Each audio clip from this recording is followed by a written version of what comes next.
Let me replace your husband. The stranger's words cut through the noise of my shattered life. 24 hours ago, I would have laughed. But a few minutes ago, my husband had just publicly humiliated me in front of 300 people. It happened so fast. One moment I was fleeing from the ballroom after my husband publicly announced our open marriage, a decision he made without asking me, and the next, I collided with a wall of expensive suit and cold authority. Wine exploded across the stranger's suit like a blood stain. "Oh my God, I'm so sorry," I muttered. But when I looked up, I forgot how to breathe. He was beautiful in a lethal way, sharp jaw, calculating eyes, a scar that should have been a flaw but wasn't. Behind me, my husband's voice cracked with something I'd never heard before. Fear. Junte. She's married. You need to leave. The stranger's eyes shifted from the wine to me, and I saw it: recognition, calculation, opportunity. Like he'd been waiting for this exact moment. "Let me replace your husband," he said. Not a question. An offer. A lifeline. A trap. I should have run. Instead, I said yes to the man who would destroy everything I knew. Hello lovelies. We finally made it to 1,000 subscribers. Thank you for your support, and if you are new here, hit that subscribe button to be part of this family cause over here. We don't do cliché. If you're ready for forbidden romance, revenge, and a mafia boss who plays for keeps, like and leave a comment. This story is about to get dangerous, passionate, and absolutely unhinged. Now let's go back to how it all started. The Riverside Grand Ballroom. New York's elite gathered for the annual Seoul American Business Foundation Charity Gala. Crystal chandeliers, champagne towers, $1,000 plates. Zola stood beside her husband, Hyuntae, her smile practiced and perfect. She wore an emerald gown that had taken 3 weeks to custom design. Hyuntae insisted she looked the part of a proper wife. For 5 years, she had played this role. The gracious wife. The bridge between his traditional Korean business partners and the American market. The woman who laughed at the right jokes, stayed silent during business talk, and never, ever caused a scene. "You're slouching," Hyuntae whispered through his smile, his hand squeezing her waist hard enough to bruise. "Mrs. Kim is watching." Zola straightened, her own smile never faltering. She had become so good at this. At being small. Hyuntae stepped to the microphone, scheduled for a brief thank you to the donors. Zola stood to the side, hands folded, ready to applaud at the right moments. "Before I speak about our foundation's mission," Hyuntae began, his voice warm and charismatic, "I want to share something personal. A modern evolution of marriage." Zola's stomach dropped. They hadn't discussed him saying anything personal. "My beautiful wife Zola and I have decided to open our marriage." He gestured to her, and 300 faces turned her direction. "We believe in transparency, in progressive values. Zola has agreed that we'll seek to build our family through alternative means, while maintaining our partnership." The room was silent for a heartbeat. Then the whispers started. Zola's ears rang. Her face burned. Around her, she could see the looks, pity from the women, speculation from the men. Mrs. Kim, the elderly Korean socialite who had never quite approved of Zola, looked almost satisfied. This was punishment. 3 days ago, she had refused his solution to their childless marriage. He would have a baby with a Korean woman from a good family, a surrogate, he called her, though everyone would know the truth. Zola would remain his legal wife, the public face, while another woman gave him the heir he wanted. When she said no, he'd looked at her like she was a malfunctioning appliance. Now, he was making sure everyone knew she was the problem. The inadequate wife. Zola didn't remember deciding to move. One moment she was frozen on display, the next she was walking, fast, toward the exit. Her heels clicked on marble. Behind her, Hyuntae called her name, annoyance in his voice. She didn't stop. The hallway outside the ballroom was blessedly empty. Zola's breath came in short gasps. 5 years. She had given him 5 years. She had made herself smaller and quieter and more acceptable, and he had just. A waiter passed with a tray of wine glasses. Zola grabbed one without thinking, drinking it in one long swallow. Then another. She needed air. Needed to think. Needed to. The ballroom doors opened behind her. Hyuntae's voice, "Zola, stop being dramatic. Get back in here. You're embarrassing me." Something in her snapped. She spun around, words forming on her lips, words she'd swallowed for years, and collided directly into someone. The wine glass flew from her hand. Red wine splashed across an expensive white shirt and black suit jacket. "Oh my God," Zola breathed. "I'm so." She looked up. The man was tall, Korean, probably mid-30s. Handsome in a dangerous way, sharp jaw, cold eyes, a small scar that should have made him less attractive but somehow didn't. He looked at the wine spreading across his suit with no expression at all. "I'm so sorry," Zola stammered. "I'll pay for the cleaning, Juntae." Hyuntae's voice had gone cold. He'd stopped several feet away, his entire posture changed. Tense. Almost, afraid. The stranger, Juntae, shifted his gaze from Zola to her husband. Something flickered in his eyes. Something sharp. "Hyuntae." His voice was deep, quiet, with a slight accent that said English wasn't his first language. "Interesting speech. This doesn't concern you," Hyuntae said. "Zola, come here. Now." For 5 years, that tone had made Zola obey. Tonight, she didn't move. Juntae noticed. His eyes returned to her, and for the first time, something like interest crossed his face. "The wine concerns me," he said. "This suit is Brioni. Custom." "I'll replace it," Zola said quickly. "Please, just tell me. Have dinner with me." Zola blinked. "What? Tomorrow night. Dinner." He pulled a card from his inner pocket, somehow dry despite the wine, and held it out. "As apology for the suit." "She's married," Hyuntae snapped, stepping forward. "And you need to leave. This is a private event." "I was invited," Juntae said mildly. "I donate quite generously to Seoul American business relations." His eyes stayed on Zola. "Dinner. Yes or no?" Zola should have said no.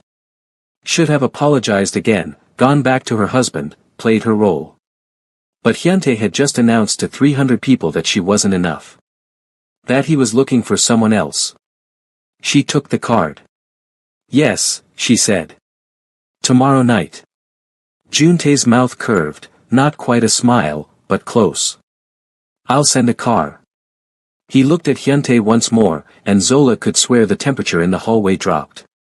"Enjoy your evening."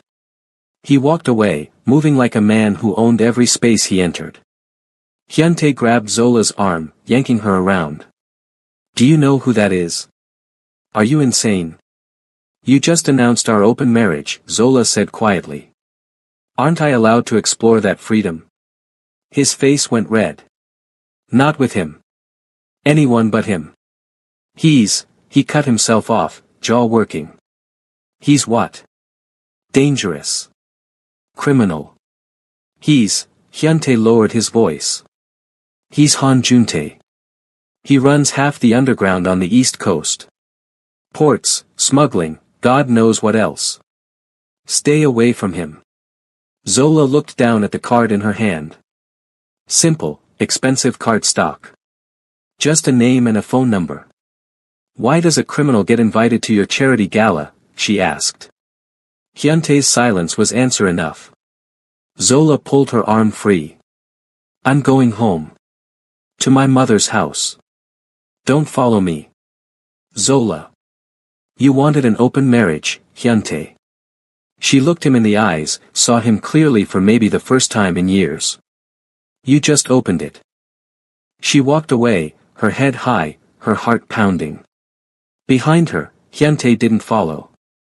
The next morning, Zola woke in her childhood bedroom in her parents' Brooklyn brownstone.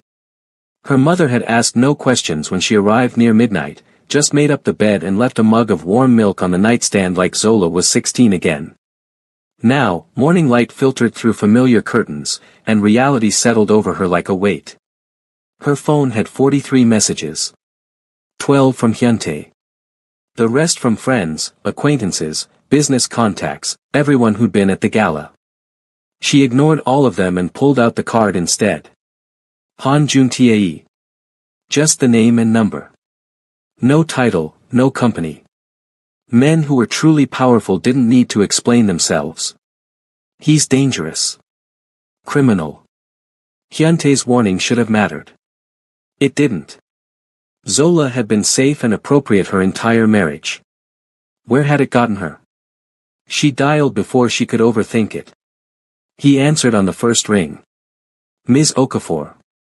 Not Mrs. Park, the name she'd used for 5 years. Her family name. Her father's name. How did you know it was me? She asked. I know everything I need to know. A pause. Are you calling to cancel? No, Zola said. I'm calling to ask what you want. A low sound that might have been a laugh. Direct. Good. I like that. Mr. Han. Juntae. Juntae, she corrected, his name feeling strange on her tongue. You didn't ask me to dinner because of a wine stain. What do you want? Silence for a moment. Then, the car will pick you up at 7. Wear something that makes you feel powerful, not something your husband would choose. We'll talk then. That's not an answer. 7 o'clock, Ms. Okafor. I'll see you tonight. He hung up. Zola stared at her phone, caught between irritation and something else. Something she hadn't felt in years. Curiosity. Zola spent the day doing what she did best, research. Han Juntae didn't have social media. His name appeared in business filings for a luxury automotive import company, legitimate on the surface. But dig deeper into the industry whispers, the carefully worded news articles, the gaps in public records, and a different picture emerged. Port Authority investigations that went nowhere. Connections to gambling establishments in Atlantic City. Associates with sealed criminal records. A federal task force that had tried to build a RICO case 3 years ago and failed spectacularly. And strangest of all, a reputation for being honorable, within his world. He kept his word. Protected his people. Didn't deal in drugs or human trafficking, lines he reportedly refused to cross. A criminal with a code. At 6 p.m., Zola stood in front of her childhood closet, staring at the clothes she'd left behind when she married Hyuntae. Wear something that makes you feel powerful. She chose a burnt orange wrap dress that complemented her dark skin, the color bold and unapologetic. Her natural hair in a high puff. Gold jewelry her grandmother had brought from Nigeria. When she looked in the mirror, she saw someone she'd almost forgotten. Herself. At exactly 7 p.m., a black Mercedes pulled up outside. The driver was Korean, middle-aged, with the alert posture of ex-military. He opened the door without a word. Zola's mother watched from the window, worry on her face. Mom, I'll be fine, Zola had told her. That's what you said about Hyuntae, her mother had replied quietly. The car drove into Manhattan, past the restaurants Zola expected, into a neighborhood she didn't recognize. They pulled into an underground garage beneath a sleek high-rise. The driver opened her door. Top floor. Private elevator. Code is 0613. Then he drove away, leaving Zola alone in the concrete garage. This is insane, she thought. You don't know this man. He could be. But she was already walking to the elevator. 0613, the doors opened directly into a penthouse apartment. Floor-to-ceiling windows overlooked the Manhattan skyline. Minimalist furniture, expensive and spare. Everything in blacks, grays, whites, except for a single piece of art on the wall. Korean calligraphy, bold red on cream paper. Juntae stood by the windows, still in a suit, whiskey in hand. He turned as she entered. Ms. Okafor. His eyes traveled over her, not leering but assessing. Orange. Bold choice. You said to wear something powerful. I did. He gestured to the dining table, set for two. Are you hungry, or would you prefer I tell you why you're here first? Talk first. He smiled, really smiled this time, and it transformed his face. Made him look younger. More dangerous. Honest. Good. He set down his drink. I'll be equally honest. I want to destroy your husband. You're the key to doing that. Zola's breath caught. Excuse me. Park Hyuntae has been a problem for me for 3 years, Juntae said calmly. His hedge fund launders money for people I have conflicts with. His business partners have been trying to push into my territories. And personally. His eyes went cold. His family played a role in destroying my father's legitimate business 15 years ago. I've been patient. Strategic. But last night, seeing him humiliate you in public. He paused. That gave me an opportunity. An opportunity, Zola repeated flatly. You mean me? Yes. At least he didn't lie. What exactly do you want? She asked. Juntae moved closer, stopping just inside her personal space. I want you to be seen with me. Publicly. Frequently. I want every business contact your husband has to wonder if his wife has taken up with his enemy. I want him paranoid, distracted, making mistakes. You want me to pretend to date you for revenge. Not pretend, Juntae said. Publicly, it will be very real. You'll attend events with me. Stay in my homes. Be protected by my people. In return, I'll give you 3 things. First, protection. Your husband won't touch you or threaten you while you're under my care. Second, information. I'll prove to you exactly who and what he is. And third. His voice dropped. Power. The ability to make him feel as small as he made you feel last night. Zola's heart pounded. And what do you get besides my husband's paranoia? Isn't that enough? No, she said. You're too smart for this to just be about distraction. What's the real game? Juntae studied her for a long moment. Then he said, while he's watching you, he won't be watching his business. His partners. The federal investigation that's about to get very interesting. He tilted his head. I'm offering you a front row seat to his destruction, Zola. The question is, do you want it? She should have said no. Should have walked out. But she thought of 5 years of making herself smaller. Of last night, standing on display while he announced her inadequacy to 300 people. Of the fact that he'd never loved her. Never saw her as more than an asset. What would this arrangement look like, she asked. Victory flashed in Juntae's eyes. You move into one of my properties. Publicly, we're dating, exclusive and serious. You accompany me to events. You're seen. You're photographed.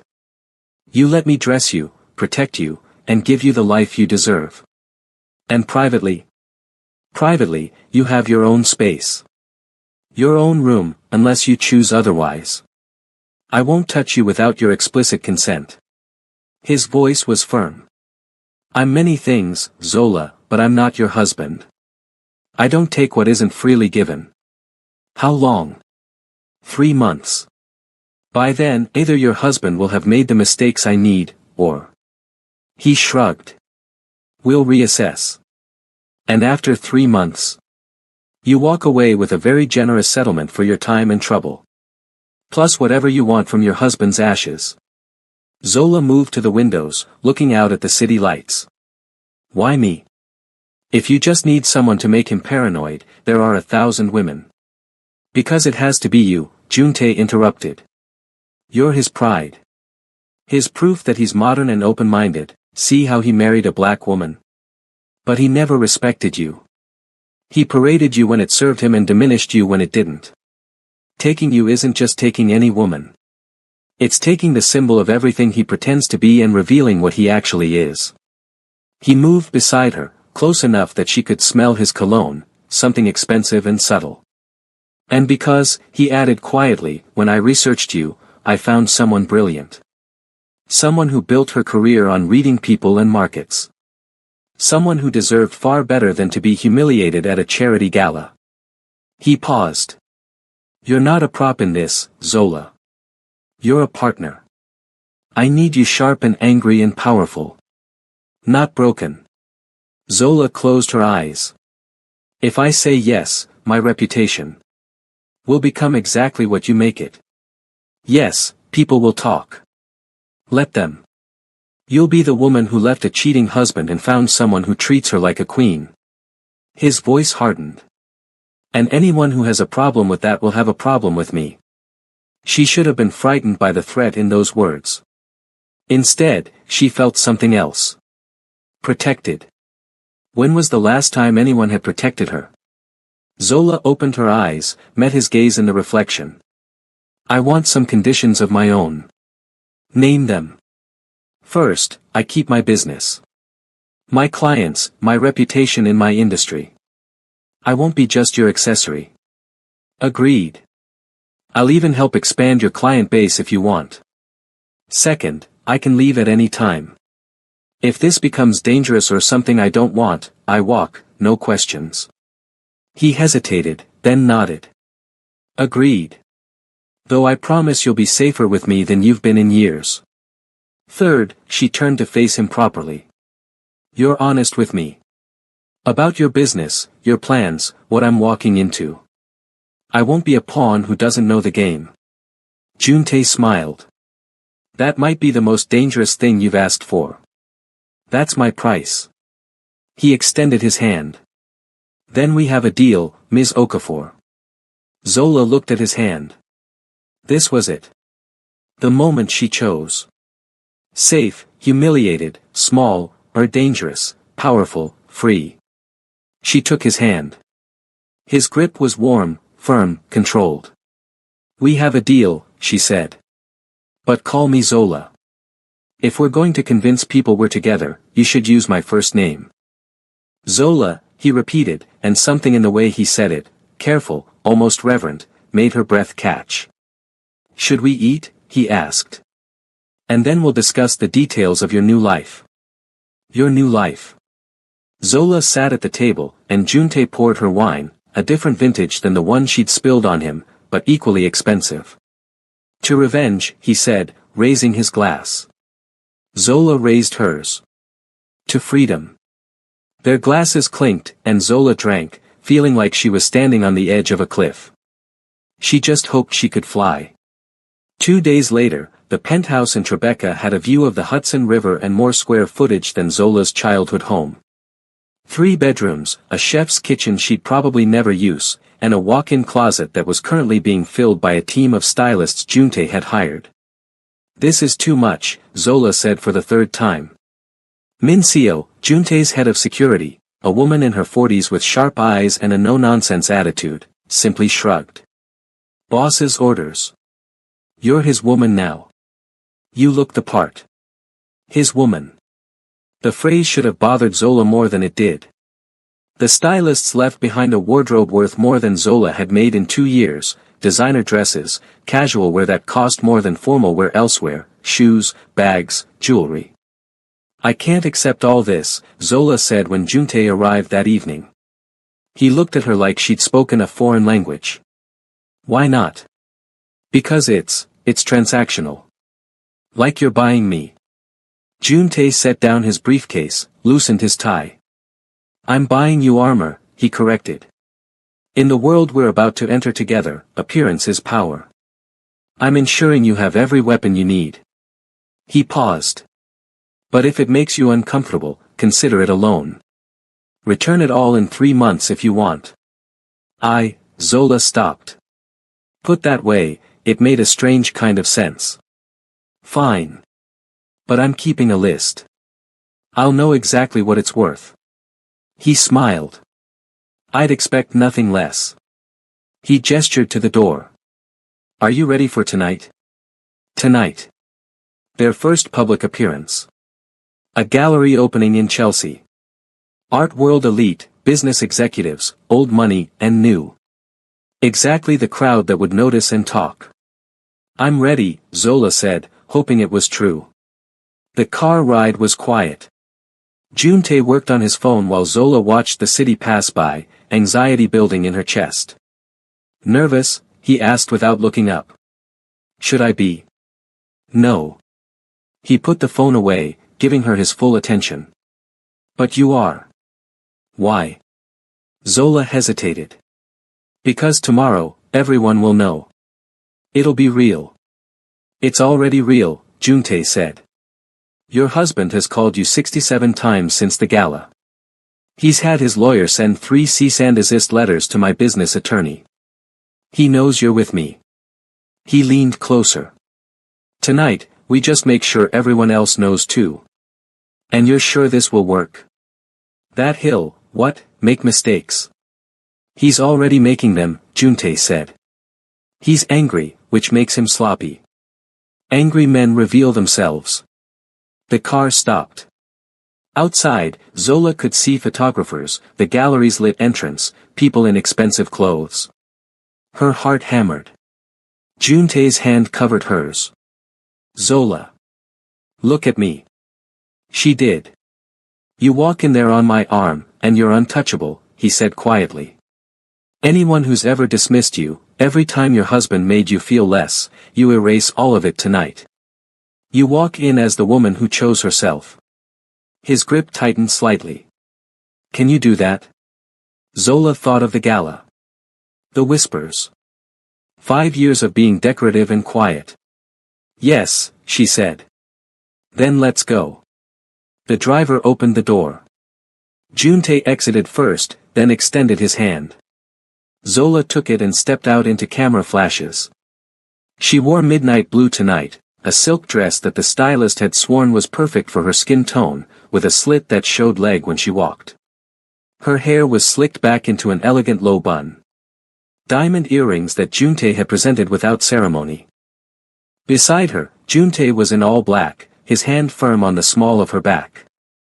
Mr. Han. Mr. Han. Who's your date? The photographers shouted questions. Juntae ignored them all, guiding Zola toward the entrance. But just before they entered, he paused, turned, and pulled Zola closer. Not quite an embrace, but intimate. Possessive. The cameras went wild. Smile, he murmured in her ear. Show them you're exactly where you want to be. Zola smiled, not her practiced society smile, but something real. Something edged with freedom. The cameras captured it all. The whispers started immediately. Is that Park Hyuntae's wife? With Han Juntae? Oh my god. Didn't they just announce an open marriage? I heard she left him. Zola kept her head high, her hand in Juntae's arm. He moved through the space like he owned it, nodding to acquaintances, introducing Zola with simple confidence. This is Zola Okafor. Not Park. Her family name again. People stared. Some with curiosity, some with judgment, some with barely concealed excitement at the scandal. Zola. She turned. Jessica Chen, a luxury brand VP she'd worked with years ago, stood with a champagne flute and wide eyes. Jessica, hi. Oh my god, the rumors are true. Jessica's gaze went to Juntae. You're really dating him? Before Zola could answer, Juntae spoke. Is there a reason my girlfriend shouldn't be dating me? Girlfriend. The word sent a strange thrill through Zola. Jessica flushed. No. No, I just meant, Hyuntae was saying you two were working things out. Hyuntae is mistaken, Zola said coolly. We're separated. Officially. As of when? As of the moment he announced our open marriage without my consent, Zola said, and felt Juntae's hand tighten approvingly on her waist. Jessica's eyes went wide. He didn't consent with you first. Oh, Zola. It's fine, Zola said. I'm exactly where I want to be now. She meant it as a performance. A line for Jessica to repeat in the Whisper Network. But when she glanced at Juntae, saw the approval in his eyes, she realized part of her meant it. They were admiring a sculpture, something abstract and expensive, when the energy in the room shifted. Juntae felt it first. His posture changed, became predatory. "He's here," he murmured. Zola's stomach dropped. "Who?" "Zola." She turned. Hyuntae strode toward them, fury written across his usually composed face. Behind him, two men who looked like corporate security tried to keep up. "We need to talk," Hyuntae said, ignoring Juntae entirely. "Now." "We have nothing to discuss," Zola said, proud that her voice stayed steady. "You're my wife.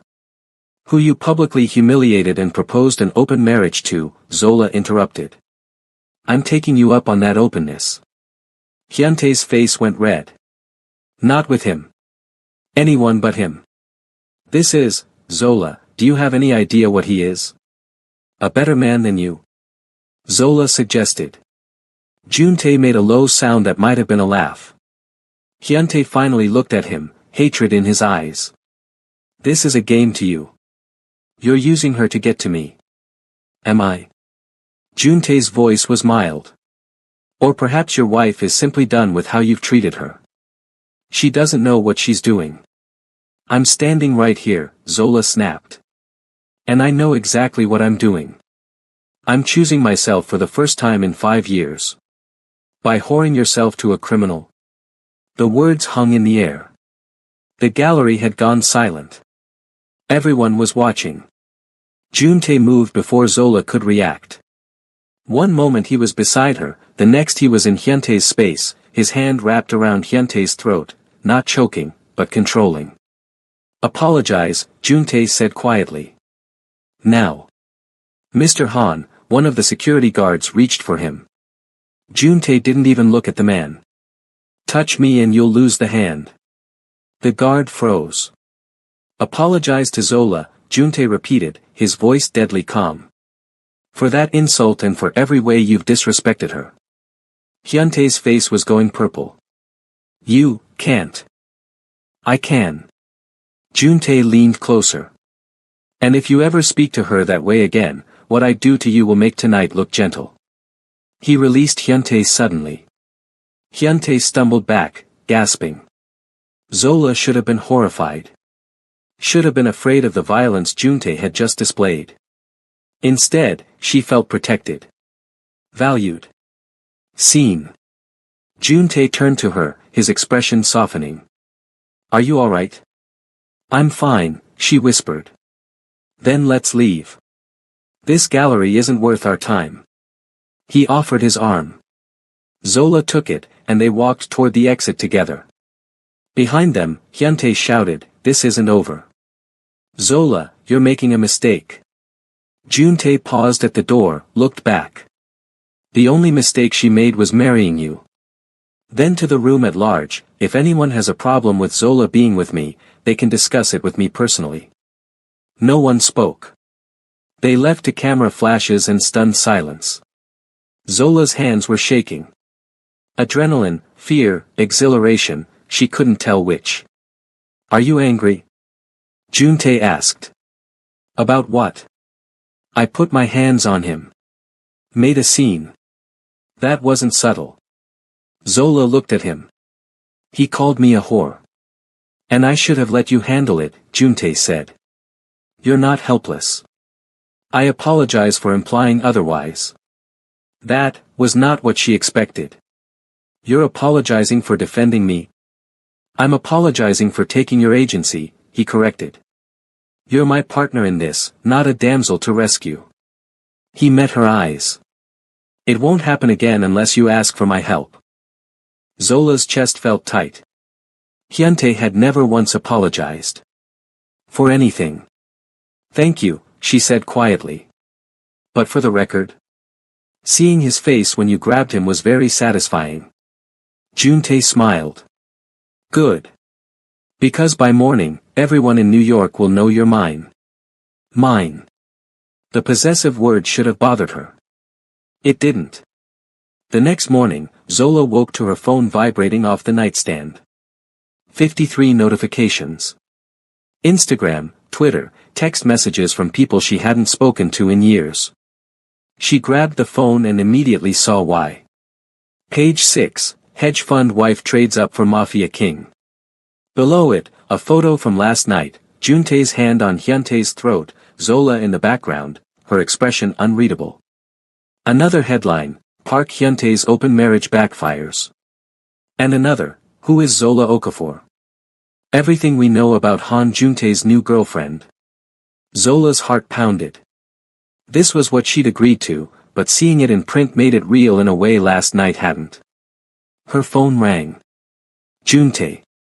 Have you seen the news? She asked instead of hello. I wrote half of it, he said calmly. My publicist ensured the narrative stayed favorable. You're the wronged wife who found someone better. He's the arrogant husband who thought you'd accept humiliation. Your publicist, Zola repeated. You have a publicist? I have many things. A pause. How are you feeling? Honest question. He seemed to ask those a lot. Overwhelmed, Zola admitted. My parents called. My father wants to know if I need him to handle things. She laughed shakily. I'm 38 years old and he's ready to fight for me. He sounds like a good father, Juntae said.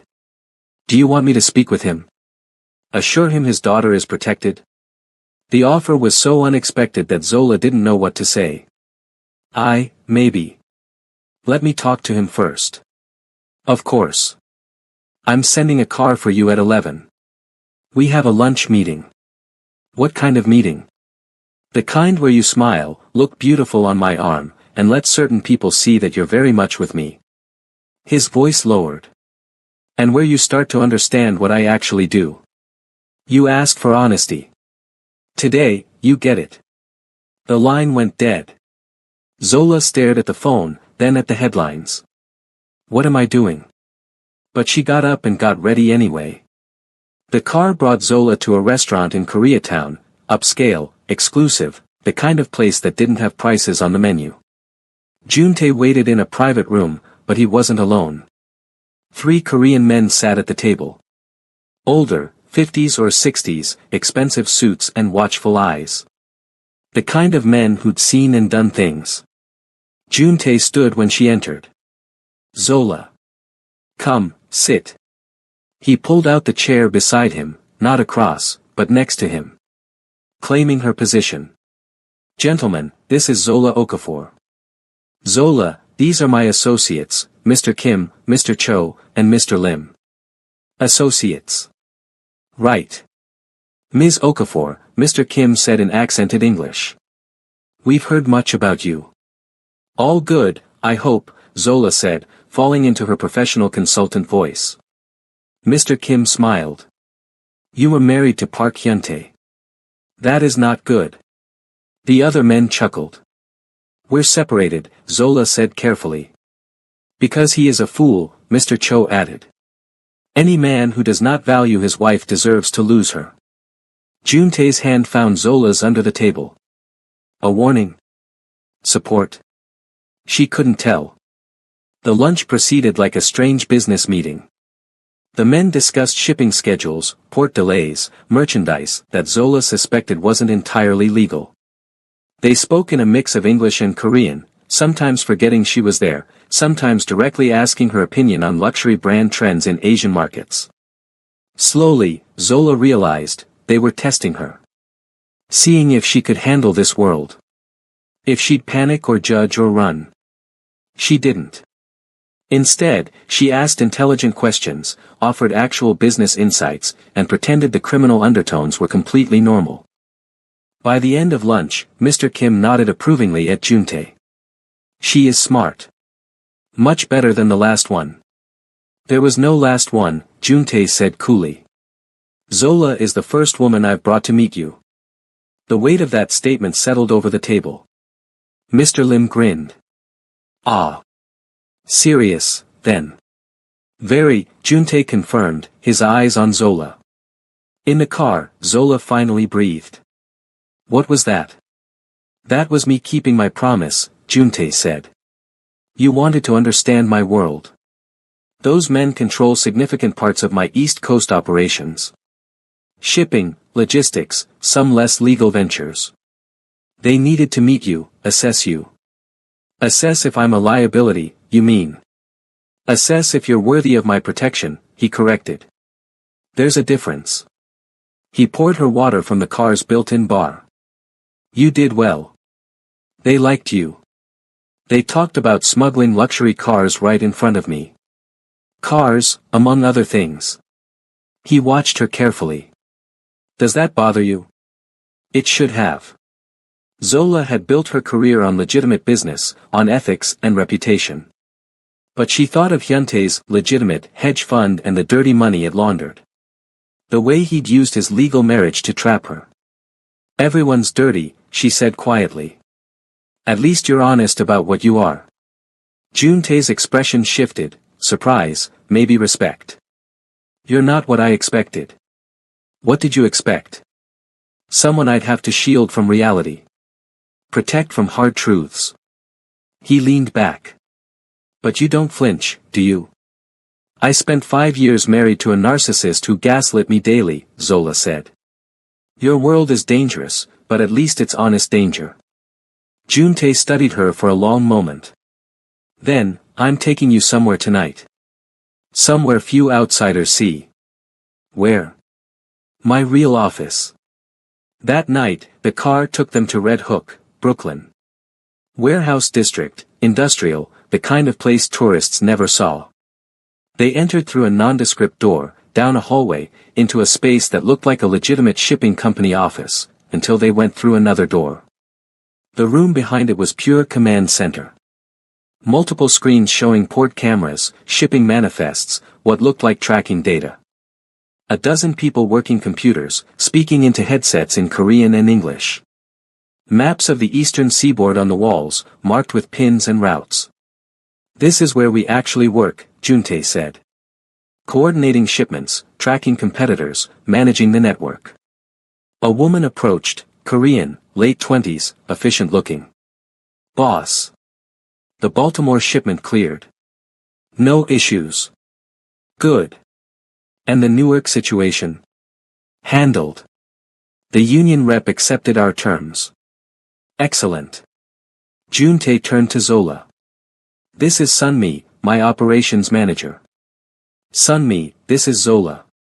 Sunmi's eyes widened slightly, clearly she'd heard about Zola, but she bowed politely. Ms. Okafor. Welcome. Thank you, Zola said, feeling surreal. Sunmi returned to work, and Juntae guided Zola to a private office overlooking the command center. You run this like a corporation, Zola observed. Because it is one. Illegal in some aspects, but still a business. Logistics, personnel management, client relations. He sat on the edge of his desk. I'm not a thug, Zola. I'm a businessman who operates outside certain laws because the system is rigged against people like my father. Like me. What happened to your father? Juntae's expression hardened. He ran a legitimate import business. Korean goods, textiles, automotive parts. He played by the rules, trusted the wrong partners, including the father of one of Hyuntae's current investors. They framed him for customs fraud, destroyed his reputation, took everything.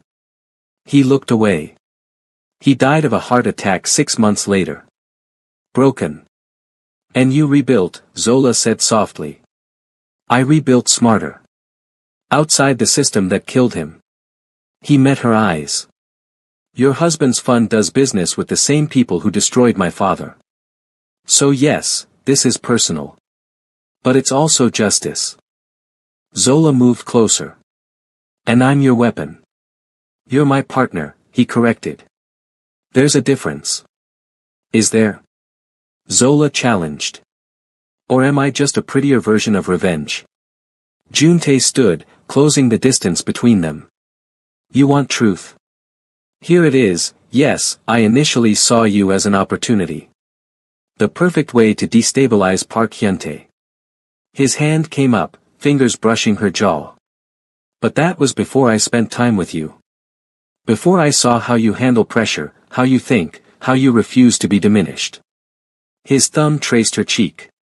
You stopped being just a tool the moment you walked into my penthouse and demanded conditions. Now you're complicated. Zola's breath caught. Complicated how? Complicated in that I find myself caring whether you're comfortable. Whether you're happy. Whether you feel respected. His voice dropped. Complicated in that when your ex-husband called you a whore, I wanted to kill him. Not for strategic reasons. Because he hurt you. The air between them felt charged. This is fake, Zola whispered. This whole thing is performance. Is it? Juntae's eyes searched hers. What were you performing when you smiled at me in the car yesterday? When you held my hand at lunch today? Nothing. She'd been performing nothing. We have a deal, Zola said, but her voice wavered. 3 months. Business arrangement. Yes, Juntae agreed. We do. But he didn't step back. Neither did she. The moment stretched, taut as a wire. Then Juntae's phone buzzed. He stepped back, the spell broken, and checked it. His expression went cold. Your husband just filed a restraining order against me. Claims I'm harassing him and coercing you. Zola's anger flared. What? It won't stick. I have lawyers.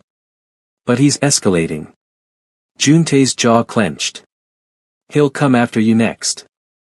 Try to prove you're unstable, coerced, anything to undermine you. Let him try, Zola said.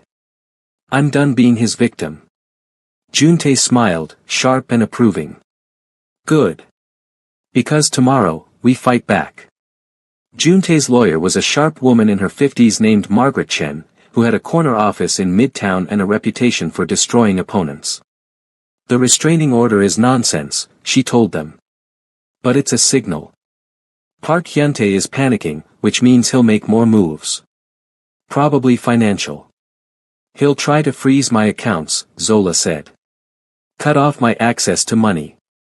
Already done, Margaret said, sliding papers across her desk. As of this morning, your joint accounts are frozen pending the separation proceedings. Zola's stomach sank. She'd known it was coming, but still.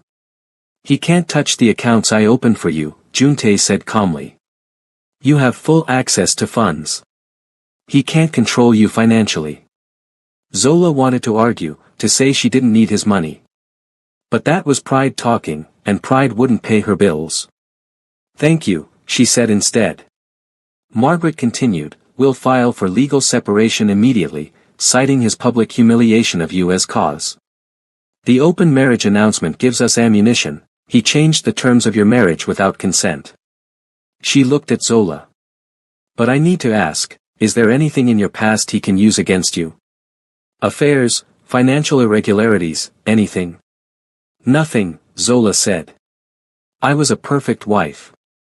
The bitterness in her voice was sharp. Good. That makes you sympathetic. Margaret turned to Juntae.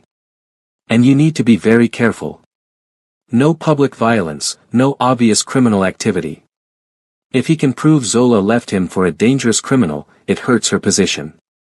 I'm always careful, Juntae said. Margaret gave him a look that said she doubted that, but moved on. There's one more thing. I've been digging into Park Hyuntae's financials, and something's off. Off how? Zola asked.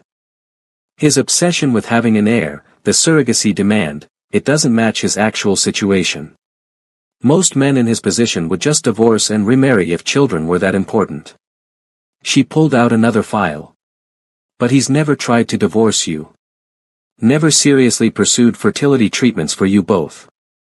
It's like he needs the appearance of trying without actually succeeding. Zola frowned. We did fertility treatments. 3 rounds of IVF. Initiated by him or by doctors? By him. Zola thought back. He scheduled everything, chose the clinic, handled all the paperwork. Margaret and Juntae exchanged a look. What? Zola demanded. What if the problem was never you? Margaret said carefully. The room went silent. That's impossible, Zola said. The doctors said my egg quality was low, at my age.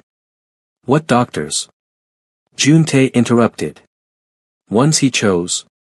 Zola's mind raced. You think he faked my infertility? I think, Margaret said, that a man who's this desperate for an heir but won't divorce his supposedly infertile wife might have secrets. And I think we should find out what they are.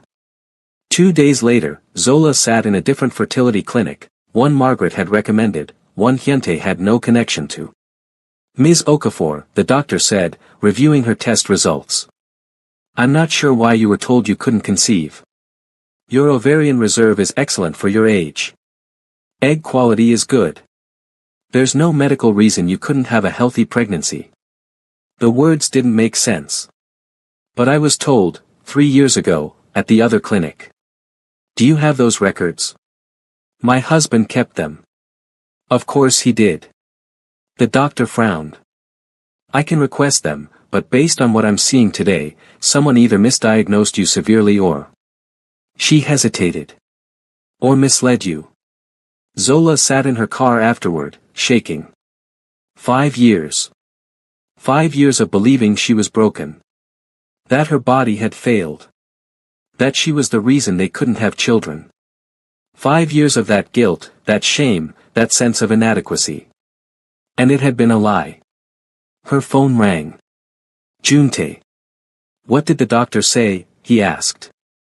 I'm not infertile. Her voice cracked. I never was. He lied to me. For years, he lied. Silence. Then, where are you? In the parking lot. Stay there. I'm coming to you. Juntae arrived in 15 minutes, which meant he'd broken several traffic laws. He slid into the passenger seat of her car and just looked at her. Tell me, he said. So she did. All of it. The IVF failures that never made sense.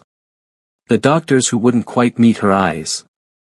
Hyuntae's sudden pivot to surrogacy. The way he'd always controlled the narrative about her fertility. He let me believe I was broken, Zola whispered. He let me apologize to his parents for not giving them grandchildren. He let me feel like I was failing as a woman. Because he couldn't admit the truth, Juntae said quietly. Zola looked at him. You already knew. Didn't you? I suspected. Margaret found medical records from when he was 22, a botched procedure to correct a testicular issue. The doctor's notes suggested potential infertility as a complication. He met her eyes. His family buried it. Paid off the doctor, sealed the records. But nothing stays hidden forever. So he blamed me, Zola said. Made me the problem so no one would question him. Yes. The cruelty of it stole her breath. Not just the lie, but the systematic destruction of her self-worth to protect his ego. I want to destroy him, Zola said. Not just embarrass him. Destroy everything he's built on lies. Juntae smiled, dangerous and approving. Good. Because I have a plan. Back at the Tribeca penthouse, Juntae laid it out. In 3 weeks, there's a major investors meeting for Hyuntae's fund. His biggest clients will be there, including some who are already nervous about his stability after our public relationship. He pulled up documents on his laptop. If we can prove his infertility and his lies to you, we can paint him as a man who deceives everyone. His investors will run. How do we prove it? Zola asked. The medical records are sealed, but leaks happen. Margaret's working on it. He looked at her carefully. But there's another way. More direct. What? You get pregnant, Juntae said. Publicly. Clearly not his child, since you've been separated. It proves you were never infertile, which raises questions about why he told everyone you were. Zola's heart stopped. You want me to get pregnant? With whose? She stopped, seeing his expression. You're insane. I'm strategic, he corrected. Think about it, you, visibly pregnant with my child, thriving and healthy. It proves the problem was never you. The narrative becomes, Park Hyun-tae lied about his wife's infertility to hide his own. His reputation crumbles. That's not a strategy, that's a lifetime commitment, Zola said. You're talking about a child. A human being. I'm talking about family, Juntae said quietly. Something I've wanted and never had time for. Something you wanted and were told you couldn't have. He moved closer. I'm talking about building something real out of this arrangement. We barely know each other. I know you're brilliant, strong, and loyal. I know you don't flinch from my world. I know I respect you more than I've respected anyone. His hand cupped her face. And I know that when I imagined my future yesterday, you were in it. Zola's breath caught. Juntae. I'm not asking you to decide now, he said. I'm asking you to think about it. About what you want your revenge to look like. About what you want your life to look like after. He stepped back, giving her space. The guest room is yours as long as you want it. No pressure. No expectations. He headed for the door, then paused. But Zola? If you decide you want this, want me, want a family, want everything he denied you, I'm here. Fully. Completely. He left her alone with her thoughts. Zola sat on the couch, mind spinning. Pregnant. With Juntae's child. It was insane. Reckless. And she couldn't stop imagining it. Zola had been staying in the guest room, keeping distance between herself and Juntae while she processed everything. But distance was hard when he was respectful, thoughtful, and somehow always present without being suffocating. He brought her coffee every morning, exactly how she liked it, which meant he'd been paying attention. He asked about her work, her clients, and actually listened. He gave her space but made it clear she was welcome in every part of his life. It was terrifying how much she was starting to care. On the third night, Zola found him in his office at home, working late. She knocked on the open door. Can we talk? She asked. Juntae immediately closed his laptop. Of course. Zola sat across from him. I've been thinking about what you said. About getting pregnant, about making this real. His expression gave nothing away. And I think you're right that it would be the ultimate proof that I was never the problem. That he lied. She took a breath. But I need to know, is this really about revenge for you? Or is it about something else? What do you want it to be about? He countered. I want honesty. Juntae stood, moved around the desk to sit beside her. Honest? I've wanted a family since my father died. Someone to build a legacy for, someone to protect and care for. But my life doesn't allow for normal dating, normal relationships. He looked at her. Then you appeared. Smart, strong, beautiful. And yes, initially it was strategic. But now. He took her hand. Now, I wake up thinking about whether you slept well. I plan my day around seeing you smile. I imagine coming home to you, building a life with you, watching you carry our child. His thumb traced her knuckles. So no, it's not just about revenge anymore. It's about wanting you in ways I didn't expect. Zola's heart hammered. You barely know me. I know enough. And I want to know everything else. He squeezed her hand. But if you're not ready, if you don't feel the same, then we continue as planned. 3 months, business arrangement, you walk away. No hard feelings. And if I want more? Zola whispered. Then we build more, Juntae said simply. Together. Zola looked at their joined hands. This man who'd been a stranger 2 weeks ago. Who'd offered her protection, power, revenge, and was now offering her everything. I'm scared, she admitted. Of me? Of feeling too much too fast. Of this being another mistake. Juntae lifted her hand to his lips, kissed her knuckles. I can't promise you won't get hurt. My life is dangerous. But I can promise I will never lie to you, never diminish you, and never make you feel less than you are. His eyes met hers. You are extraordinary, Zola. And you deserve to be treated that way. The words broke something in her. Or maybe fixed something. She leaned forward and kissed him. For a moment, Juntae went still, surprised. Then his hand came up to cradle her face, and he kissed her back. It wasn't gentle. It was hungry, desperate, real. When they broke apart, both breathing hard, Juntae searched her face. Zola. I want this, she said.